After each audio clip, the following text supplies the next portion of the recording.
Шымкенттік Айқынбек Әлеке әртүрлі көз моншақтан түйін түйетін шебер. Туындыларымен талай тамсандырған жас жігіт құрылыста жоғарыдан құлап мүгедек болып қалған.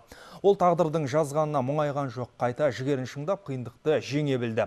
Айқынның ойындағы арман жүзеге асыруға арбаға танылған жолдастары көмектесіпті. Тоқымаға қажетті заттарын азын-аулақ зейнетақысына сатып алады екен.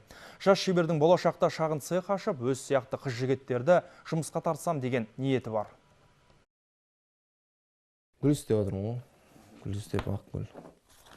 Соны ағадырмын. Ала думалақтан, ала төпіштілден істеледі. Әртүрлі думалақтан да істелуге болады негізінде.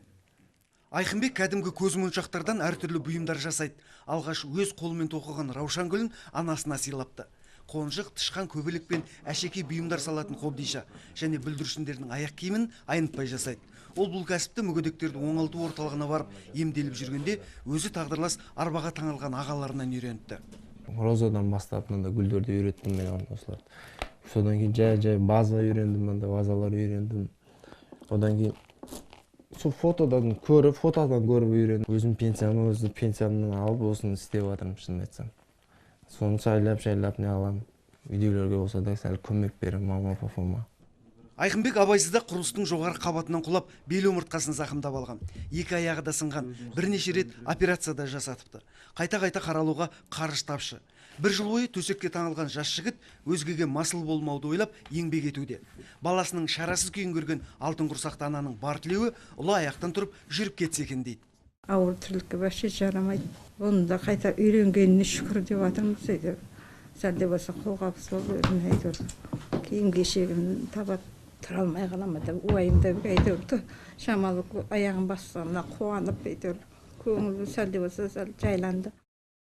Мынаның замогын ауыстырып беріңізші, мына немеремнің еті кетті, мына жер жыртылып кетіпті. Шебердің әкесі қаладағы базарлардың бірінде аяқ киім тігеді. Ата кәсіп болмаса да нан пұлын осыдан ажыратып отыр. Ауыртпалыққа қарамастан 7 перзентін ешкімнен кем қылған емес. Тек баспана мәселесі қабырғаға батады. Әкенің осы өр мінезін көріп өскен ұлда басқа түскен қайғыға мұңайып мүжілген жоқ. Қайта алға ұмтылды. Ол баласының жасаған дүниелерін базарда мақтанышпен сатады. Осылайша шаңыраққа түскен қиындықты бірге көтеріп, бақытты отбасы атанып отыр. Мына заман үйретті бұны. Басқа тірлік келмейді қолдан.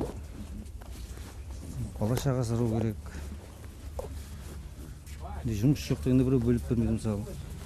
Осымен бала-шаға асырап отырмыз. Жастайынан спортты сүйіп өскен Айқынбектің басты арманы аяқтан тұрып отбасы құру. Өзі жасаған дүниелерін ғаламтор арқылы да сатады. Оған достары да көмектесіп тұрады екен. Жас жігіттің ендігі алға қойған мақсаты шағын шеберхана ашып, қолынан өнері келетін өзі сияқты жастарды жұмыспен қамту болып отыр. Тек қаржылай қолдау болса дейді. Қанат Жүнісбеков, Ерболат Әбішев, Нұрмахан Бекмұратов, Шымкент қаласынан.